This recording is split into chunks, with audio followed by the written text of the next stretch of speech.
अगर देश के विकास की बात करने का अर्थ आरएसएस है और संघी है तो मैं संघी हूं। अगर राम मंदिर की प्राण प्रतिष्ठा में नहीं जाने पर झंडा उठाना पार्टी के अंदर अगर संघी होना है तो मैं संघी हूं। मुझे बोलो, लिख दो आज से मेरे नाम के आगे प्रोफेसर गौरव वल्लभ संघी लिख दो कि जब तक राम मंदिर की प्राण प्रतिष्ठा में नहीं जाओगे मैं टीवी में आपके लिए डिफेंड नहीं करूंगा। ये मैंने उनको कहा, जब तक आप प्राण प्रतिष्ठा में या भगवान राम के दर्शन करने नहीं जाओगे। मैं सब गौरव वल्लभ नहीं, कांग्रेस का शीर्ष नेतृत्व क्यों नहीं गया? मैं मुझे अध्यक्ष बनाते तो मैं मानता कि कांग्रेस गई। भाई साहब रोज हमको डिफेंड करना है ना उनको, वो तो आएंगे नहीं टीवी शो में। आप ये कहना चाहते हो कि भगवान का बुलावा आएगा जब जाएंगे, इट मींस प्रभु श्री राम दर्शन ही नहीं देना चाहते, तो मैं उस पाप का भागी क्यों बनूं? भाई ये बताइए, ज्वाइन करने के बाद संबित पात्रा ने आपको बधाई दी कि नहीं दी? दोस्तों नमस्कार, स्वागत है आप सभी का। आप देख रहे हैं एसके डिबेट। 2014 के बाद से जब से मोदी सरकार केंद्र में आई है तब से कांग्रेस के कई बड़े नेता पार्टी छोड़ बीजेपी या एनडीए में शामिल हो चुके हैं। अभी हाल ही में कांग्रेस के 3 बड़े नेता गौरव वल्लभ, संजय निरुपम और बॉक्सर विजेंद्र सिंह पार्टी को अलविदा कह चुके हैं। गौरव वल्लभ कांग्रेस पार्टी के मुखर प्रवक्ता हुआ करते थे और कांग्रेस पार्टी का पक्ष बड़ी बेबाकी से मीडिया में रखते थे। उनका एक वीडियो बहुत वायरल हुआ था जिसमें उन्होंने बीजेपी के प्रवक्ता संबित पात्रा से पूछा था कि 1 ट्रिलियन में कितने जीरो होते हैं।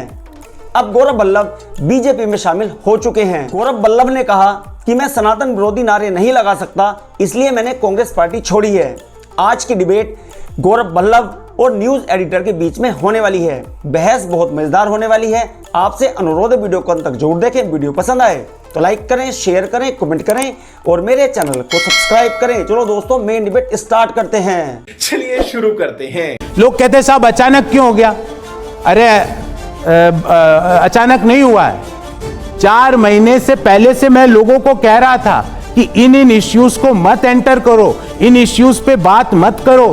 क्या कांग्रेस के अंदर अभी ये हालात हैं कि अपने ही लीडर्स, अपने ही प्रवक्ताओं, उनकी बात नहीं सुनी जाती है, पूरी तरीके से ब्लिंकर्स लग गए? देखिए, कांग्रेस में वर्तमान समय में 2-3 तरह के लोगों की जरूरत है। उनको, देश को है कि नहीं वो एक बड़ा सवाल है। एक तो वो लोग जो प्रधानमंत्री को नाम लेकर गाली बोलने का साहस रखते हो, गालियां, माता की, पिता की गाली, तो कांग्रेस उनको कहती well done, we are with you. मेरे से तो नहीं बोली साहब, मैं तो, मेरा छोटी बेटी है वो भी सवाल नहीं करती है तो भी गुस्सा करने की मेरी हिम्मत नहीं है। कल ना वापस मेरे को जवाब दे दे, मैं क्या करूं? इसलिए मैं कहता हूं जो कर रही है वो ठीक है, इसको ऐसे कर ले। तो एक तो उनकी, दूसरी कांग्रेस के अंदर आप सनातन और धर्म के ऊपर चुप्पी साधे रहो। गौरव वल्लभ जी, आप इकोनॉमिक्स के प्रोफेसर हैं। अभी तो मुझे बल्लेबाज भी लग रहे हैं, बहुत खतरनाक। बहुत जबरदस्त। हाँ। मैं इकोनॉमिक्स का विद्यार्थी मैं भी रहा हूं, तो आपके आंकड़े वगैरह तो ठीक है, इकोनॉमिक्स में तो डेटा दोनों पहलू दिखाता है, तो मुझे उस पर बहुत सवाल नहीं करना है। लेकिन मुझे राहुल गांधी की एक प्रेस कॉन्फ्रेंस याद आ रही है। राहुल गांधी ने कहा, तब वो दाढ़ी वगैरह नहीं बढ़ाई थी क्योंकि भारत जोड़ो यात्रा, न्याय यात्रा नहीं हुई थी। उसमें उन्होंने कहा कि सब जगह संघी घुस गए, सरकार में, जगह जगह समाज में। और उसके बाद एक उनका और आया था, जब वो अपने कार्यकर्ताओं से बात कर रहे थे तो कुछ लोगों ने कहा कुछ लोग छोड़ छोड़ के जा रहे हैं, तो उन्होंने कहा ये जो जा रहे हैं इनको जाने दो, ये सब संघी होंगे। संघी हैं क्या? मुझे नहीं पता कि उनके मन में क्या है, पर अगर धर्म की बात करना का अर्थ राष्ट्रीय स्वयंसेवक संघ है तो मैं संघी हूं। अगर देश के विकास की बात करने का अर्थ आरएसएस है और संघी है तो मैं संघी हूं।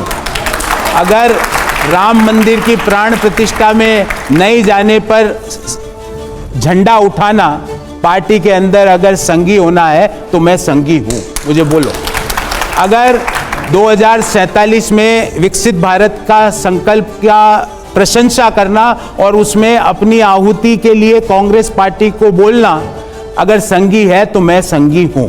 तो संघी का अर्थ क्या हुआ? राष्ट्र की बात करना संघी है तो मैं संघी हूं साहब। मेरे को लिख दो आज से मेरे नाम के आगे प्रोफेसर गौरव वल्लभ संघी लिख दो। अच्छा, अगर धर्म की बात करना संघ है तो मैं संघी हूं।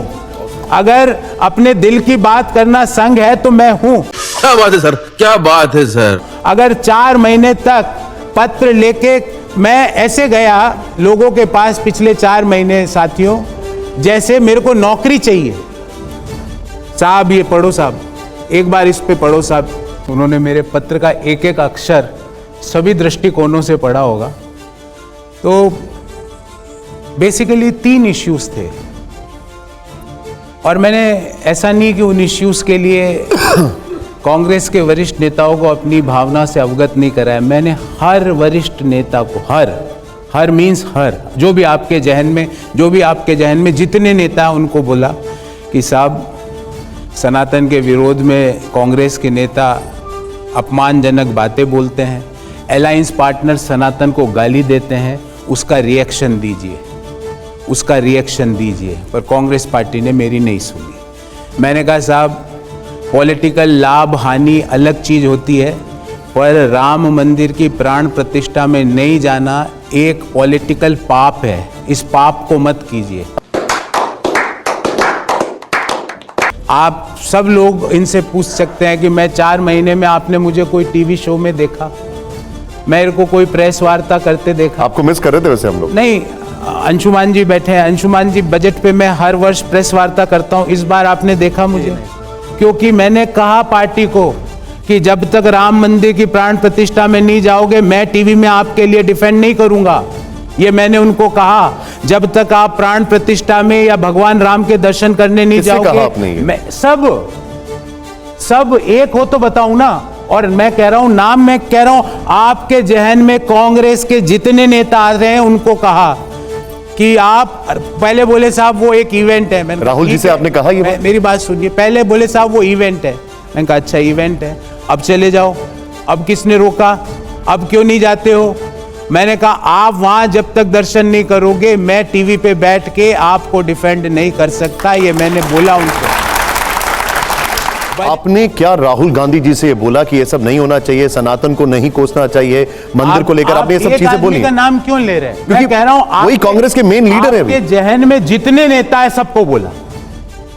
आपके जहन में कांग्रेस के जितने नेता, आप सब लोगों के जहन में जितने नेता, तो फिर क्या पार्टी अपने प्रवक्ताओं की नहीं सुन रही है? 4 महीने तक जो चिट्ठी मैंने लिखी ना, वो चिट्ठी के पैराग्राफ उठा के लेके उनके ईमेल पे मेल किया कि साहब ये गलत है, ये सनातन विरोध पे चुप्पी गलत है।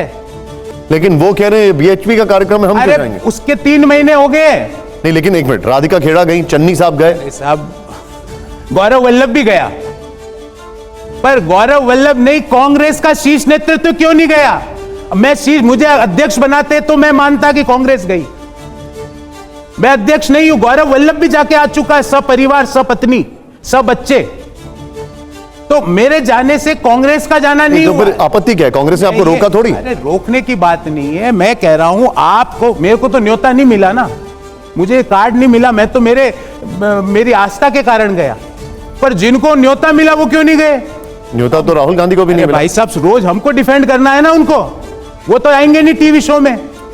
फिर निशांत चतुर्वेदी बोलेगा गौरव कांग्रेस क्यों नहीं गई, तो मैं कहूंगा साहब मैं गया था। निशांत चतुर्वेदी कहेगा अरे आपके जाने से क्या होता है, कांग्रेस के अध्यक्ष क्यों नहीं गए, कांग्रेस के पूर्व अध्यक्ष क्यों नहीं गए, गांधी परिवार के लोग क्यों नहीं गए? फिर मैं अपना टका सा मुंह लेके यहां से जाऊं?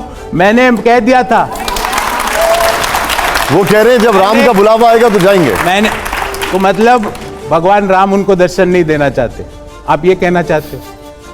आप ये कहना चाहते हो कि भगवान का बुलावा आएगा जब जाएंगे, इट मींस प्रभु श्री राम दर्शन ही नहीं देना चाहते? तो मैं उस पाप का भागी क्यों बनूं भाई? मैंने तो पाप किया नहीं, मेरे को तो दिए दर्शन, पहले भी दिए, प्राण प्रतिष्ठा के बाद भी दिए, अभी फिर जाऊंगा। मुझे थोड़ा संबित पात्रा की याद आती है। ये बताइए, ज्वाइन करने के बाद संबित पात्रा ने आपको बधाई दी कि नहीं दी? देखिए वो चुनाव लड़ रहे हैं पूरी से, और अब आज से मैंने एक निर्णय किया है अंशुमान जी, अब ट्रिलियन को हम 1 लाख करोड़ बोलेंगे Tripathi ji. 1 trillion is equal to 1 lakh crore. मजा आया। देखा दोस्तों, न्यूज एडिटर्स के सवालों पर गौरव वल्लभ ने अपनी बात को बड़ी बेबाकी से रखा। दोस्तों, आप उनकी बात से कितना सहमत हैं और वीडियो को लास्ट तक देखने के लिए दिल से धन्यवाद। और वीडियो के बारे में आपकी क्या राय है कमेंट सेक्शन में कमेंट करके बताएं।